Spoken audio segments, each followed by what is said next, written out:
Welcome viewers. பகல் நேரத்தில் ரொம்ப அமைதியாகவும் சாந்தமாகவும் இருக்கிற இடங்கள் இரவு நேரங்களில் ரொம்பவும் அதிபயங்கர அமானுஷ்யம் நிறைந்த இடங்களாக மாறின அந்த தமிழ்நாட்டில் இருக்கிற 5 இடங்களை பற்றி தான் இன்னைக்கு நம்ம சேனலில் டீகோட் பண்ண போகிறோம்.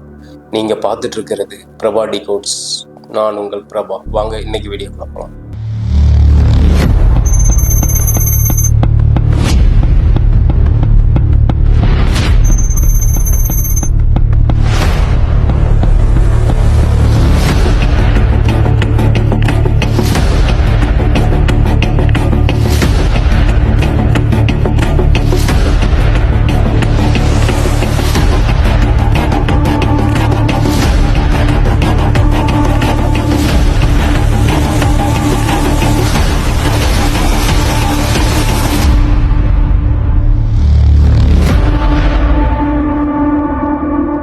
வீடியோக்குள்ள போகிறதுக்கு முன்னாடி நம்ம சேனலை சப்ஸ்கிரைப் பண்ணாதவங்க எல்லாரும் சப்ஸ்கிரைப் பண்ணி வச்சுக்கோங்க. இந்த வீடியோ பிடிச்சிருந்துச்சுன்னா ஒரு லைக் பண்ணிக்கோங்க. வாங்க இன்னைக்கு நம்ம வீடியோக்குள்ள போகலாம். 5வது இடத்துல இருக்கிறது சென்னை டு பாண்டிச்சேரி ஏசிஆர். இந்த ரோட்டில் இரவு நேரங்களில் நிறைய ஆண்மக்கள் சுற்றி திரிவதாகவும் அந்த ரூட்டில் பயணம் பண்ணுற நிறைய டிரைவர்ஸ் சொல்லியிருக்காங்க. வெள்ளை சேலை கட்டிட்டு இரவு நேரத்தில் ஒரு பெண் லிஃப்ட் கேட்குற மாதிரியும், நம்ம பக்கத்தில் போய் அந்த லிஃப்ட் கொடுக்குற காரை நிப்பாட்டினா அந்த பொண்ணு சடனாக காணாமல் போகிறதாகவும் நிறையா டிரைவர்ஸ்கள் நிறைய வீடியோஸில் சொல்லியிருக்காங்க. அப்படி அந்த ரோட்டில் நிறையா ஆக்சிடெண்ட் நடந்ததாகவும், இதுக்கு முன்னாடி அந்த ஈசிஆரில் நிறைய கொலைகள் நடந்ததாகவும், அதுவும் குறிப்பாக பெண்களுடைய கொலைகள் அங்கே ரொம்ப அதிகமாக நடந்ததுனால அந்த பெண்களுடைய ஆன்மாக்கள் அந்த ஈசிஆரில் சுற்றிக்கிட்டு இருக்கிறதாகவும், இன்று வரைக்கும் அந்த ரோட்டில் போகிறக்கு நைட் போகிறக்கு எல்லோரும் பயப்படுவாங்க.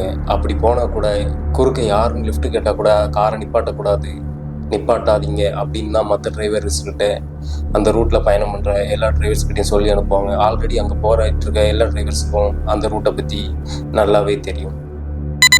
4வது இடத்துல இருக்கிறது காஞ்சிபுரத்தில் இருக்கிற அலம்பாறை கோட்டை.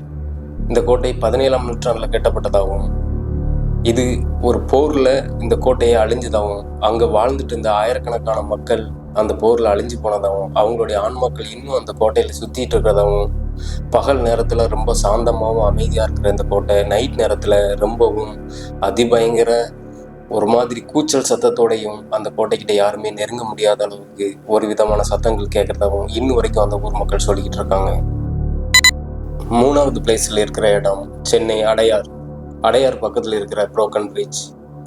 இந்த பிரிட்ஜ் 1977 கட்டப்பட்டதாகவும், கட்டப்பட்டு அந்த பிரிட்ஜ் 5 வருஷத்துலேயே அந்த பிரிட்ஜ் அந்த தண்ணியில் இடிஞ்சு விழுந்ததாகவும், அதுக்கப்புறம் இன்னும் வரைக்கும் அந்த பிரிட்ஜை வேலையே பார்க்காம அப்படியே போட்டுட்டாங்க. இந்த பிரிட்ஜில் பகல் நேரத்தில் சினிமா ஷூட்டிங்ஸ்க்காகவும், ரிக்ஷாக்காரன், வாலி ஒரு சில படங்கள் அதில் வச்சு ஷூட் பண்ணதாகவும், நைட் நேரத்தில் அந்த பிரிட்ஜுக்கிட்ட யாருமே போக முடியாத அளவுக்கு டேஞ்சரஸ் ஏரியா, அபாயகரமான பகுதி அப்படின்னு போலீஸால் இன்னும் வரைக்கும் கண்காணிக்கப்படுது. 7 மணிக்கு மேலே அந்த பிரிட்ஜை போய் பார்க்குறப்போ அங்கே போய் இருக்கிறதுக்கு யாருக்குமே அனுமதி கிடையாது. அப்படி அங்கே மீறி போய் நிறைய வாலிபர்கள் அங்கே மது அருந்திக்கிட்டு அங்கே நடந்த அமானுஷ்ய சம்பவத்திலிருந்து இன்னும் வரைக்கும் மீள முடியாமல் இருக்கிறதையும் அந்த ஊர் மக்கள் இன்னும் வரைக்கும் ஆணித்தனமாக அடித்து சொல்கிறாங்க. சென்னையே ஆட்டி படைச்சிட்டு இருக்கிற broken bridge very very horror places. 2வது இடத்துல இருக்கிறது அதே சென்னை டிமாண்டி காலனி. இன்னும் வரைக்கும் இந்த காலனி ஒரு மர்மமான காலனியாகவே இருக்கு. பகலில் எந்த ஒரு நிசப்தமும் இல்லாத அளவுக்கு எவ்வளோ அமைதியாக இருக்கோ அதை விட கொடூரமாக அதிபயங்கரமாக இரவு நேரங்களில் இருக்கும். குறிப்பாக 11 மணிக்கு மேலே அந்த காலனிக்குள்ளே, குறிப்பாக அந்த வீட்டுக்கிட்ட யாருமே நெருங்க முடியாத அளவுக்கு நிறைய ஆன்மாக்கள் சுற்றிக்கிட்டு அலையதாகவும், நிறைய பேர் அதை இன்னும் வரைக்கும் பார்த்துக்கிட்டு இருக்கிறதாகவும், அந்த வீட்டில் பிரிட்டிஷ் காலத்திலிருந்தே ஒரு பெரிய பிஸ்னஸ்மேன் அதில் இருந்துட்டு வந்ததாகவும், அவர் கொடூரமான முறையில் அந்த வீட்டிலேயே இறந்து கிடந்ததாகவும், அவருடைய ஆன்மா இன்னும் வரைக்கும் அங்கே சுற்றிட்டு இருக்கிறதாகவும் எல்லாராலையும் சொல்லப்படுது. இந்த டிமாண்டி காலனியை மையமாக வச்சு தான் டிமாண்டி காலனி 2 2 திரைப்படங்களும் எடுக்கப்பட்டுச்சு. அப்படி ஒரு திரைப்படமே எடுக்கிற அளவுக்கு, அதுவும் 2 பார்ட் எடுக்கிற அளவுக்கு அதிபயங்கரமான ஒரு காலனி தான் சென்னையில் இருக்கிற டிமாண்டி காலனி. நம்ம லிஸ்ட்டில் இடத்துல இருக்கிறது கொடைக்கானல் டேவில்ஸ் கிச்சன் என்று அழைக்கப்படுற குணா கேவ். இங்கு இன்னும் தீர்க்கப்படாத மர்மங்கள் எவ்வளவோ இருக்குது. இதுவரைக்கும் அதில் எவ்வளோ பேர் இறந்துருக்காங்கன்னு கூட கணக்கெடுத்து பார்க்க முடியாத அளவுக்கு அவ்வளவு பணங்கள் அதிலிருந்து கண்டு எடுக்கப்பட்டிருக்கு. எவ்வளவு பணங்கள் எடுக்கவே முடியாத அளவுக்கு அந்த குகைக்குள்ளேயே கிடந்து அழிச்சிருக்கு. அதுலேயே விழுந்தவங்களை மீட்டதா சரித்திரமே கிடையாது. கேரளாவை சேர்ந்த ஒரே ஒரு வாலிபர் மட்டும்தான் அதில் மீட் எடுத்தாங்க. அதுவும் அவரும் ரொம்ப ஆழத்துக்கும் அவர் போய் மாட்டிக்கிடலை. அதை விட எவ்வளோ ஆழத்தில் போய் மாட்டிக்கிட்டவங்களும் அதை விட அதிகமான ஆழத்தில் இறங்கி தேடி பார்த்தவங்க அவங்களுடைய உடல்களை எடுக்கவே முடியாத அளவுக்கு இன்னும் வரைக்கும் பல மர்மங்கள் நிறைந்த மர்ம தேசமாகவே அந்த இடம் இருக்கு. 6 மணிக்கு மேலே அங்கே யாருக்குமே அலோடு கிடையாது.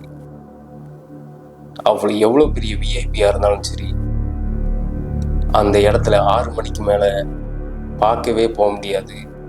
அதுக்கு அலோடே கிடையாது. அதையும் மீறி ஒரு சிலவங்க அந்த இடத்துக்கு தெரியாமல் போய் இரவு நேரங்களில் அவங்க பார்த்த சம்பவங்களும் அவங்களுக்கு நடந்த அந்த அதிபயங்கர அமானுஷ்யமான சம்பவங்களையும் அவங்களால வாய் விட்டு கூட சொல்ல முடியாத அளவுக்கு அந்த இடங்களில் பல ஆவிகள் இன்னும் வரைக்கும் சுற்றி தெரிஞ்சுக்கிட்டு இருக்கிறதாகவும், பகல்லையே பார்க்க அவ்வளவு கொடூரமாக அந்த பாறைக்கு இடையிலலாம் நீங்கள் காதை வச்சு கேட்டிங்கன்னா இன்னும் வரைக்கும் அதில் இறந்தவங்களுடைய ஆன்மாக்கள் அழுதுகிட்டு இருக்கிறதாகவும், அந்த சாகும்போது அவங்களுக்கு கொடுத்த அந்த அடறல் சத்தமும் இன்னும் வரைக்கும் அவங்க காதில் தான் கேட்கும். அப்படி அதிபயங்கர அமானுஷம் நிறைந்த இடத்துல இடத்துல இருக்கிறது Devil's Kitchen Guna Cave. Thank you friends. இதே மாதிரி அடுத்தது ஒரு ஹாரர் வீடியோவில் உங்களை சந்திக்கிறேன். Bye friends.